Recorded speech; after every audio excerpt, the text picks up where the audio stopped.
Hello friends, ओम श्री गणेशाय नमः। आप सभी का स्वागत है आपके अपने यूट्यूब चैनल पर।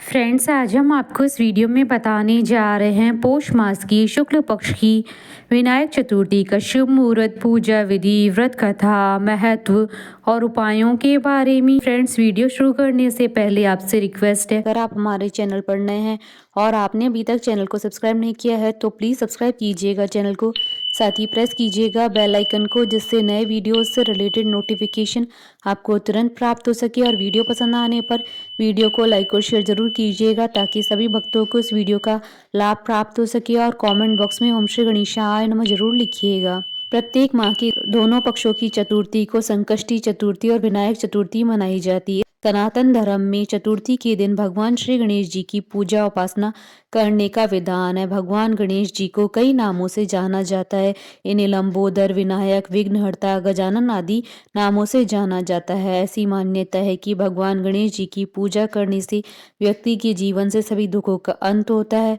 सनातन धर्म में भगवान गणेश जी की पूजा सबसे पहले की जाती है।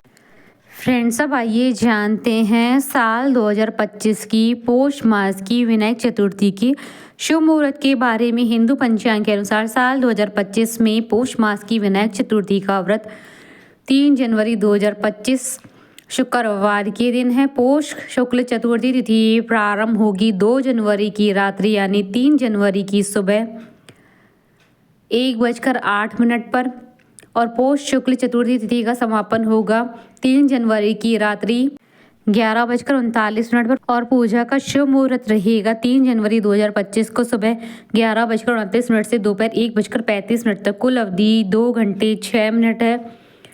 इस दिन रवि योग का शुभ संयोग भी बन रहा है।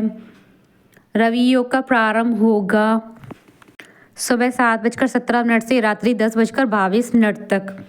इस योग में भगवान गणेश जी की पूजा करने से घर में सुख समृद्धि का वास होता है और आपकी सभी मनोकामनाएं शीघ्र ही पूर्ण होती है। फ्रेंड्स, अब आप हमारे चैनल पर ज्वाइन बटन को दबाकर हमारे चैनल के मेंबर बन सकते हैं। हम हमारे चैनल के मेंबर्स के कमेंट्स को टॉप प्रायोरिटी पर रखकर उनका रिप्लाई करती हैं। फ्रेंड्स, अब आइए जानते हैं विनायक चतुर्थी की पूजन विधि के बारे में। इस दिन ब्रह्म मुहूर्त में उठकर घर की साफ सफाई करके इसके बाद गंगा जल युक्त पानी से स्नान ध्यान कर व्रत का संकल्प लें। इसके बाद पंचोपचार कर भगवान गणेश जी की पूजा फल फूल और मोदक से करें और ओम वक्रतुंड महाकाय सूर्यकोटि समप्रभ निर्विघ्नं कुरु मे देव सर्व कार्येषु सर्वदा मंत्र का जाप करें। दिन भर उपवास रखें। पति चाहे तो दिन में एक बार फल और जल ग्रहण कर सकते हैं। शाम में आरती अर्चना कर फलाहार करें। अगले दिन पूजा पाठ कर व्रत संपन्न कर व्रत खोलें। फ्रेंड्स, अब आइए जानते हैं विनायक चतुर्थी के दिन किए जाने वाले उपायों के बारे में। चतुर्थी के दिन कुछ खास उपाय करने से शुभ फल की प्राप्ति होती है। विनायक चतुर्थी पर गणेश जी को शतावरी चढ़ाते हैं तो इससे व्यक्ति को मानसिक शांति मिलती है। इस दिन भगवान गणेश जी को गेंदे के फूल चढ़ाने से घर का कलेश खत्म होता है। इस दिन भगवान गणेश जी को चौकोर चांदी का टुकड़ा चढ़ाया जाए तो घर में चल रहा संपत्ति को लेकर विवाद खत्म हो जाता है। इस दिन गणेश जी को 5 इलायची और 5 लौंग चढ़ाए जाने से जीवन में प्रेम बना रहता है, साथ ही प्रेम जीवन में सफलता की प्राप्ति होती है। विनायक चतुर्थी के दिन 8 मुखी रुद्राक्ष गणेश जी को चढ़ाना चाहिए। फ्रेंड्स, अब आइए प्रारंभ करें विनायक चतुर्थी की पौराणिक व्रत कथा।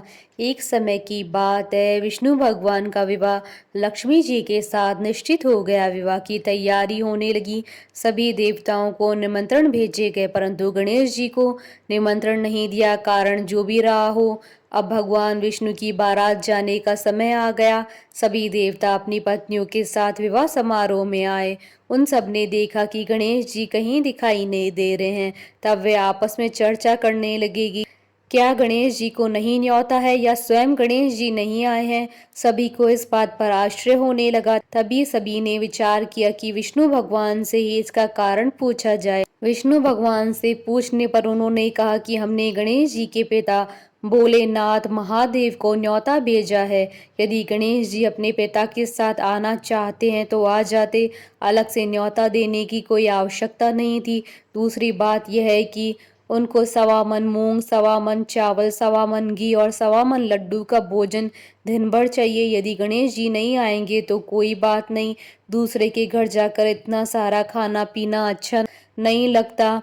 इतनी वार्ता कर ही रहे थे कि किसी एक ने सुझाव दिया, यदि गणेश जी आ भी जाएं तो उनको द्वारपाल बनाकर बैठा देंगे कि आप घर की याद रखना, आप तो चूहे पर बैठकर धीरे धीरे चलोगी तो भारत से बहुत पीछे रह जाओगे।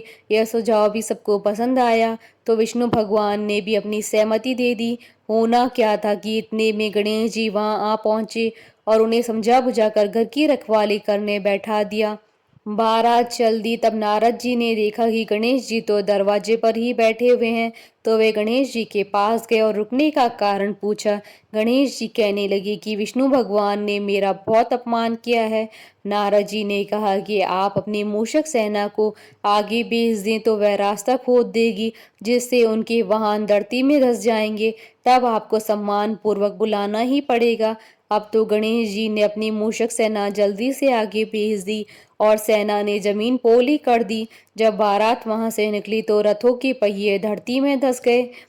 लाख कोशिश करे परंतु पहिए नहीं निकले। सभी ने अपने अपने उपाय किए परंतु पहिए तो नहीं निकले, बल्कि जगह जगह से टूट गए। किसी की समझ में नहीं आ रहा था अब क्या किया जाए। तब नारद जी ने कहा कि आप लोगों ने गणेश जी का अपमान करके अच्छा नहीं किया है।